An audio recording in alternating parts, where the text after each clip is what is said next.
அனைவருக்கும் வணக்கம். லிபரே office Calc பயன்படுத்தி கொடுக்கப்பட்ட தரவுகளை ஏறு வரிசையிலோ அல்லது இறங்கு வரிசையிலோ எவ்வாறு ஒழுங்கமைப்பு செய்வது என்பதை பற்றி இந்த காணொளியிலே காண இருக்கிறோம். வாருங்கள் பார்க்கலாம்.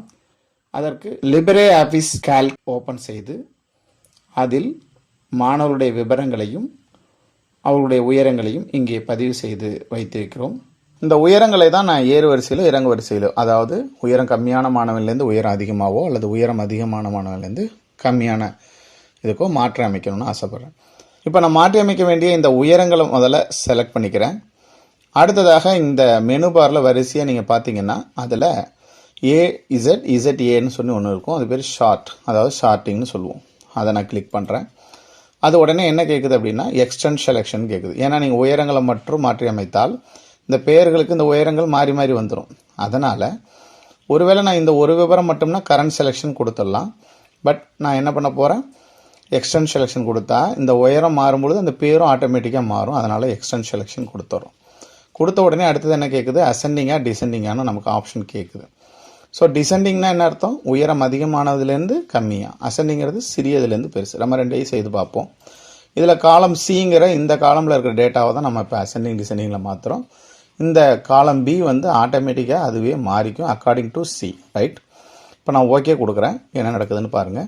இப்போ பாருங்கள், மாணவருடைய விவரங்கள் சிறிய மதிப்பிலேருந்து பெரிய மதிப்புக்கு உயரங்கள் மாறி இருக்குது. அதுக்கு தகுந்தப்பில் அவங்களுடைய பேர் இதுக்கு முன்னாடி எப்படி இருந்ததுங்கிறத ஒரு தடவை கண்ட்ரோல் இசட் கொடுத்து பார்க்குறேன். இப்போ பாருங்கள், 162, 130, 126 அந்தந்த மாணவனுடைய பெயருக்கு பேராக இருந்தது. இப்போ நம்ம உதாரணத்துக்கு இப்போ அன்புங்கிறது 130. இப்போ கண்ட்ரோல் ஒய் கொடுத்தா ரீடு, அதை கொடுத்தோன்னே பாருங்கள் இப்போ அசெண்டிங் ஆகிருக்கிறத நீங்கள் பார்க்கலாம். ஸோ உங்களுக்கு இது புரிஞ்சிருக்கும். ஒருவேளை இதை நான் மிகப்பெரிய மதிப்பிலேருந்து சிறியதாக மாற்றணும்னா அதே ஷார்ட்டிங் போங்க, அதில் எக்ஸ்டெண்ட் செலெக்ஷன் போகிறோம்.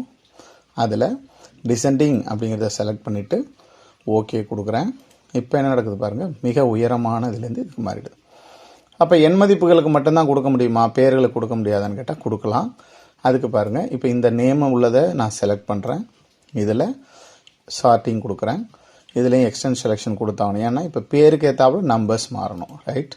இப்போ இங்கே என்ன கேட்குது, அசெண்டிங் ஆர் டிசெண்டிங். இந்த இடத்துல அசெண்டிங் மீன்ஸ் ஆல்ஃபபெட்டிக்கல் ஆர்டர் அப்படின்னு அர்த்தமாயிடும்.